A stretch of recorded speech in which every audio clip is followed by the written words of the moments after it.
valmis. Vivatbet. Täna algab Kreeka MM-ralli.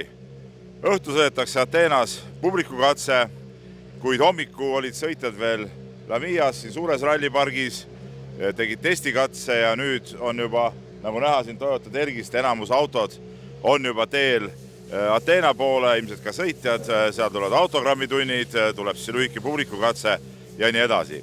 Ja loomulikult nagu iga ralli eel vaatame üle, mida sellelt rallit oodata, millised on peaküsimused. Ja nagu praegu näete, oleme siin Toyota tiimi boksi ees. Toyota mehed omavad kolmikjuhtimist MM-sarjas. Elfyn Evans, hooaega väga tugevalt alustanud mees, on liider. Teise kohal on Sebastian Ogier, kolmas Kalle Rovanpera ja selle ralli üks huvitavaid küsimusi ongi see, kas nii Portugalis kui Sardiinias ehk kahel eelmisel rallil võidutsenud Sebastian Ogier võtab kolmanda võidu järjest, sest Kreeka ralli talle olemuslikult sobib. On sellised teed, kus ka Toyota saab hästi hakkama ning Ogier kindlasti tuli siia võidu mõtetega. Samas täna oli ka ajakirjanikega vestlustund, intervjuutund.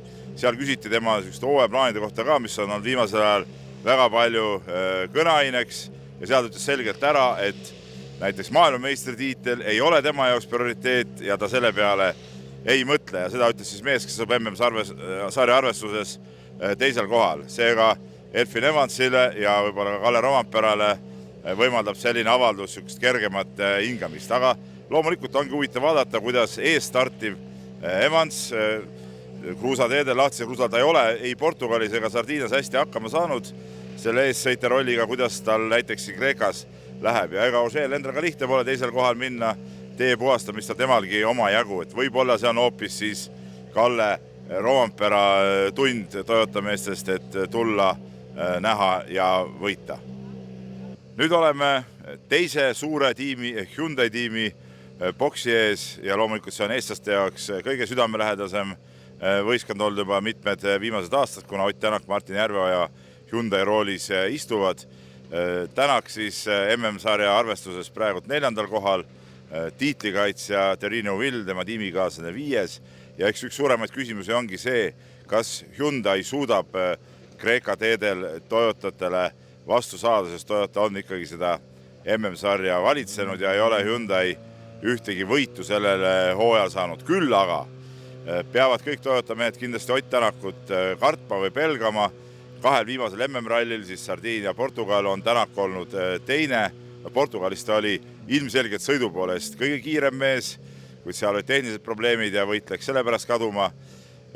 Sardiinias kõik asjad ei olnud võib-olla nii hästi paigas, aga teine koht Sebastian Ogier järel tuli ikkagi ja nüüd ongi siis see küsimus, et kuidas siin Kreeka kuumuses, kivistel teedel, tolmus, üldse väga rasketes oludes nii autodele kui sõitjatele, siis Hyundai masin eelkõige hakkama saab ja kas Ott Tänak leiab jälle selle sihukese enda jaoks mugava akna, kus selle autoga saab kiiresti sõita. Siin ajakirjanikega ennist vesteldes ta ütles, et see aken jätkuvalt ei ole väga suur ja ei ole ka lootust, et see aken läheks väga suureks, et ehk siis tuleb mingid teatud tingimustes ainult hakkama saada, aga loomulikult Tänak, kes ei ole Kreekas veel võitnud, ta on võitnud väga palju erinevaid rallisid, siis ei ole ta siin saanud veel võitu ja loomulikult ta siin võitu tahab, seda ta ka kindlalt välja ütles.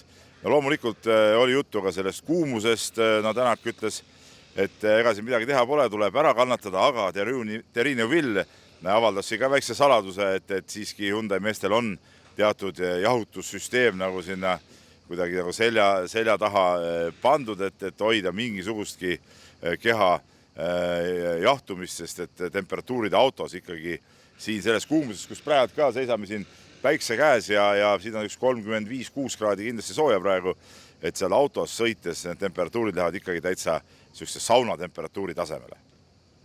Vivatbet on WRC 2025 ülekandepartner TV6.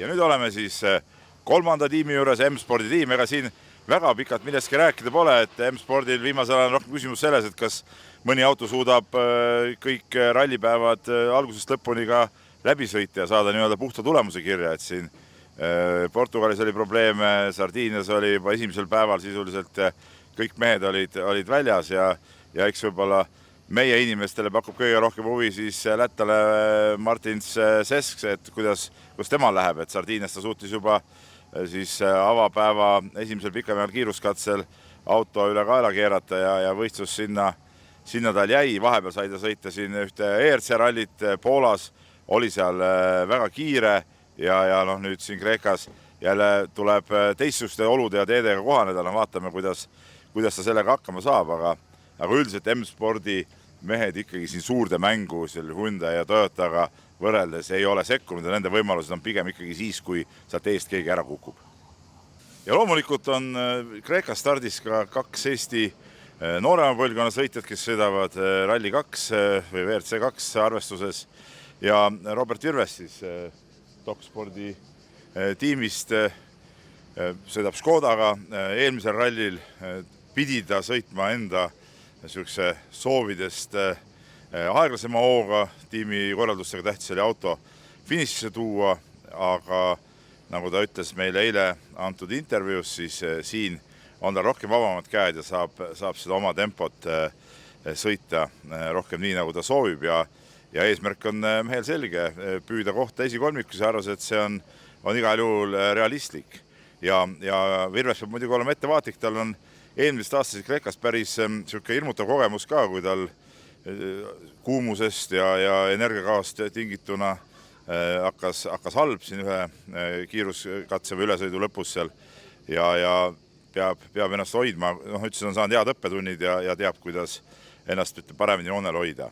Ja teine eestlane siis Georg Linnamäe sõidab siis Toyota Rally 2 autoga, tema oli Sardiinia ralli üldse vahele, programm ei võimaldanud tal, kõiki need rallisid kaasa teha, oli Portugalis viimati stardis ja nüüd siis siin ja temaga sai ka räägitud, ei ole tal hooaja algus võib-olla nii hästi läinud, nagu ta on ise soovinud, aga loodab ka siis siin Kreekas ennast rohkem uuele tõusule pöörata ja see hooaja teine pool annaks natuke paremaid tulemusi.